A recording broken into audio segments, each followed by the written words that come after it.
जय माता दी सभी बच्चों को। शिवकाली संवाद चैनल पर आप सभी का स्वागत है। आज का विषय है माँ काली अपने भक्त की परीक्षा क्यों लेती है। इससे पहले कि हम अपने विषय पर चर्चा करें, मैं आपको बता दूं कि मेरे 2 यूट्यूब चैनल्स हैं जिनके नाम हैं शिव शक्ति दरबार दीवानी माँ वैष्णो की और शिवकाली संवाद।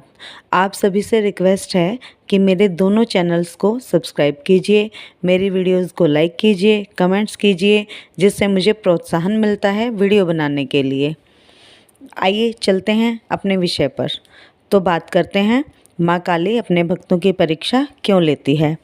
माता काली के बारे में जितनी भी जानकारी दी जाए वो बहुत ही कम है।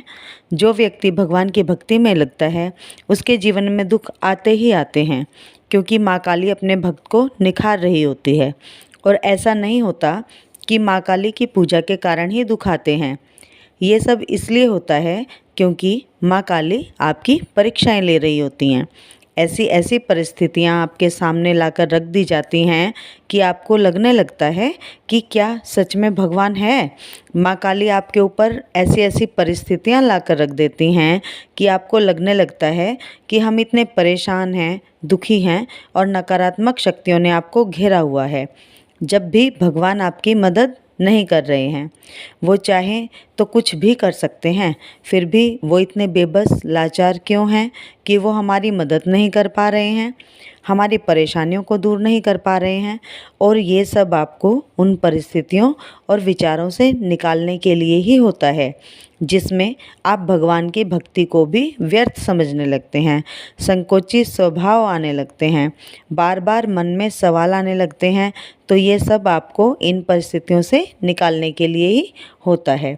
और यही ऐसा समय होता है जब आपको सही निर्णय लेना होता है और भक्ति में लगे रहना होता है, क्योंकि यही वो समय है जब बहुत से लोग भक्ति के मार्ग से हट जाते हैं और वो ये सोचते हैं कि मेरे साथ परेशानी हो गई, मुझ पे ये मुसीबत आ गई, भगवान है ही नहीं, होते तो मुझ पर मुसीबत आती ही नहीं।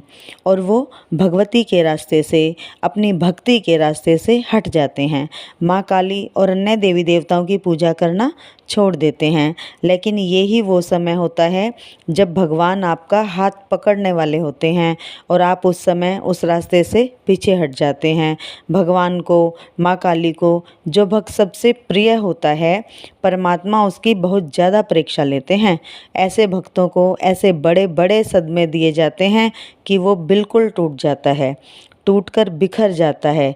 इस तरह की परेशानी को उसके सामने लाकर रख दिया जाता है। उसके शरीर में भी बड़ी से बड़ी परेशानी आ जाती है, जिससे वो व्यक्ति भगवान से प्रार्थना करने लग जाता है कि बस अब जीना ही नहीं है। उसकी आत्मा तब दुखी हो जाती है, मुसीबतों के पहाड़ टूटने लग जाते हैं। जैसे पति है तो उसकी पत्नी धोखा देने लग जाती हैं, पत्नी है तो पति धोखेबाज निकल जाता है, उसे व्यक्तियों से धोखे मिलने लग जाते हैं, उस व्यक्ति को पूरे घर के सदस्यों के खिलाफ कर दिया जाता है, जिससे वह बहुत अकेला पड़ जाता है, डिप्रेशन में भी आ जाता है। उस पर तंत्र मंत्र क्रियाएं सबसे ज़्यादा होने लग जाती हैं। दुश्मन कोई कसर नहीं छोड़ते हैं उसका बुरा करने में, हर तरह से उसका बुरा करने में लगे रहते हैं। पैसों की तंगी भी इतनी हो जाती है कि उसका मन बिल्कुल टूट जाता है कि करे तो क्या करे। वो सोचता है कि इतनी पूजा पाठ, मंत्र जाप सब व्यर्थ है, बुरा करने वाले सब सुखी हैं। लेकिन कहीं ना कहीं आपकी आत्मा, आपका मन ये कहता है कि भगवान कभी तो न्याय करेगा, शायद यही उसके कर्म हैं जो उसे भोगने पड़ रहे हैं। फिर भी भक्ति में लगा रहता है और इन मुसीबतों को ही भगवान का प्रसाद समझकर ग्रहण करता है कि जैसी तेरी इच्छा है माँ, वैसे तू रख, मैं उसमें भी प्रसन्न हूँ।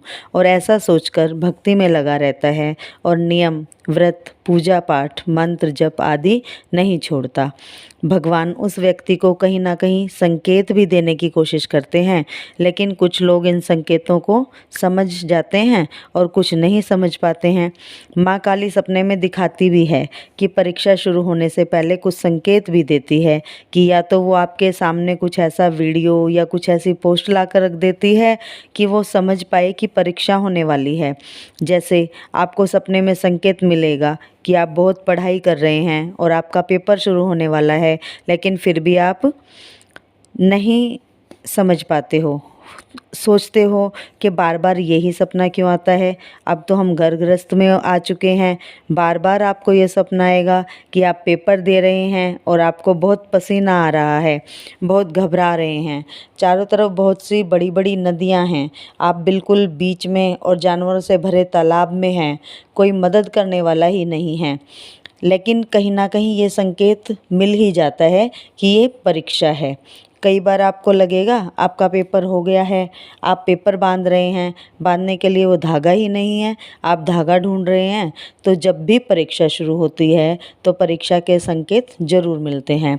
तो समझ लें कि परीक्षा शुरू होने वाली है, क्योंकि माँ काली एक बहुत ही बड़ी शक्ति हैं और वो किसी भी व्यक्ति को इतनी आसानी से नहीं अपनाती।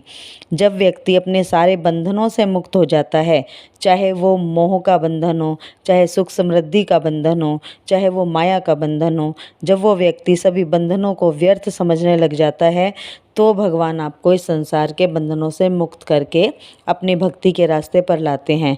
यही वो समय है जब आप बंधन मुक्त हो जाते हैं और समझ पाते हैं कि संसार में परमात्मा की भक्ति के अलावा कुछ भी सत्य नहीं है। इतना ज़रूरी नहीं है माँ की या आपके इष्ट की भक्ति ही ज़रूरी है। आपके मन में इतने सच्चे भाव आ जाते हैं कि आप माँ की या अपने इष्ट की भक्ति में ही लगे रहते हैं। और ज़्यादा माँ को मानने की, और ज़्यादा माँ को महसूस करने की इच्छाएं आपके मन में बढ़ती चली जाती हैं। जो व्यक्ति बड़ी से बड़ी मुसीबतों में भी परमात्मा की भक्ति को नहीं छोड़ता है, चाहे कितना भी बुरे से बुरा हो रहा है, फिर भी बोले कि हे माँ, जैसी तेरी इच्छा, अगर तुम ऐसे रखना चाहती हो तो हम ऐसे भी खुश रहेंगे, बस हमें तो तुम ही चाहिए हो, तुम्हारे अलावा हमारे जीवन में और कुछ भी ज़रूरी नहीं है। मेरा जो कुछ भी है वो तेरा ही है, मेरा जो कुछ भी करना है आपको ही करना है, चाहे अच्छा करो या बुरा करो, हम तो आपकी ही पूजा सेवा में ऐसे ही लगे रहेंगे। मेरा जो भी है सब आपको समर्पित है, मैं भी अपने आप को समर्पित करती हूँ या समर्पित करता हूँ। तो माँ काली भी अपने भक्त को किसी भी हाल में छोड़कर नहीं जाती हैं। वो आपके धैर्य को, आपकी निस्वार्थ भक्ति को दिन रात देख रही होती हैं। और जो भक्त दिन रात बड़े से बड़े संकटों में भी भक्ति पूजा में लीन रहता है, ना वो दिन देखता है ना वो रात देखता है, तो माँ काली भी अपने भक्त के लिए कोई भी नियम, कोई भी विधि, कोई भी भोग नहीं देखती हैं और अपने भक्त को कभी भी छोड़कर नहीं जाती हैं। तो माँ की भक्ति में कभी भी व्यक्ति को धैर्य नहीं खोना चाहिए, हमेशा धैर्य बनाकर रखना चाहिए। ऐसे व्यक्ति को लोग पागल भी बोलने लगते हैं, मजाक भी बनाते हैं ऐसे व्यक्ति का लोग, पर ऐसे व्यक्ति को माँ पर पूरा विश्वास होता है, बल्कि उसे ये लगता है कि मेरी किसी अप्रिय लगने वाली बात से मेरी माँ मुझसे नाराज़ ना हो जाए, चली ना जाए। वो विश्वास, वो अंधभक्ति उसे अपनी माँ पर होती है। उसे पूरा विश्वास होता है कि माँ सब कुछ देख रही है। अब ये तो नहीं है कि माँ कुछ कर नहीं सकती, माँ के लिए तो एक सेकंड का काम है आपको हर परेशानी से मुक्त करने का। लेकिन सबको ऐसे ही माँ काली मिलने लग जाएंगी तो माँ की भक्ति कौन करेगा। माँ की भक्ति में समर्पण जरूरी है। चाहे धरती आसमान एक हो जाएं, चाहे कितनी भी मुसीबतें आ जाएं, लेकिन माँ हम तेरे हैं और तेरे ही रहेंगे, ये भाव मन में हमेशा होना चाहिए। और तुम मुझे ऐसे देखकर खुश हो तो वो भी ठीक है। यदि हम माँ को इस भाव से देखें, माने, तो तभी माँ हमारे समक्ष होती हैं। ऐसे व्यक्ति लोगों की बातों को अनसुना करके माँ की भक्ति में लीन रहते हैं। उन्हें समाज की बातें सुनने में बिल्कुल रुचि नहीं होती है। उनके लिए बस माँ की भक्ति ही सबसे ज़्यादा ज़रूरी हो जाती है। ऐसे व्यक्ति पर माँ बहुत जल्दी प्रसन्न होती हैं और माँ बहुत जल्दी कृपा करती हैं। कई बार ऐसा भी होता है कि कोई व्यक्ति या आपके गुरु आपको माँ की भक्ति का रास्ता दिखा रहे हैं और आप आगे बढ़ते जा रहे हैं, आपको कुछ ना कुछ संकेत भी मिलने लगते हैं कि माँ काली आपके साथ हैं। फिर भी माँ आपको भ्रम में डालने के लिए क्या करेंगी कि जो व्यक्ति या जो गुरु आपको आगे बढ़ा रहा होता है इस रास्ते पर सही दिशा में, आपके दिमाग में उसे लेकर संदेह डाल देती हैं। जैसे उस व्यक्ति को, उस गुरु को व्यस्त कर देंगी, वो आपको समय नहीं दे पाएगा और आपको लगेगा कि व्यक्ति घमंडी हो गया है, ज़रूरत के हिसाब से बात करता है, जब उसका मन होता है तब बात करता है। इसमें भी आपको धैर्य बना के रखना होता है, क्योंकि हर व्यक्ति, चाहे वो व्यक्ति आपका मित्र है, आपका गुरु है, चाहे कोई भगत है, अपने घर के काम भी देखता है, उसकी भी जिम्मेदारियां होती हैं अपने परिवार के प्रति। तो ऐसे में आपको उन पर विश्वास बना के रखना चाहिए। माँ स्वप्न में आपको किसी और गुरु के दर्शन भी करवा सकती हैं, जिससे आपको लगेगा कि स्वप्न में जो गुरु दिखा है वही सही है। तब उस समय आपके मन में अपने गुरु को लेकर ही बहुत सी बातें आने लगती हैं कि कैसा गुरु है जो मुझे समय नहीं देता है, मेरी बात ही नहीं सुनता है, मेरे तो किसी काम का ही नहीं रहा है, या दूसरों की ही बातें सुनता है। और यही आप गलती कर बैठते हैं और आप गुरु को ही उल्ट सुल्ट या गलत सलत बोलने लग जाते हैं, गुरु का अपमान करने लग जाते हैं। यहाँ भी आपकी भक्ति की ही परीक्षा होती है कि जो व्यक्ति आपको इस रास्ते पर लेकर चल रहा है उस पर आपका कितना विश्वास है। तो आपको इससे भी अपने गुरु पर पूर्ण विश्वास होना चाहिए कि आपको किसी भी भ्रम में नहीं पड़ना है, क्योंकि माँ आपकी कदम कदम पर परीक्षा लेती है।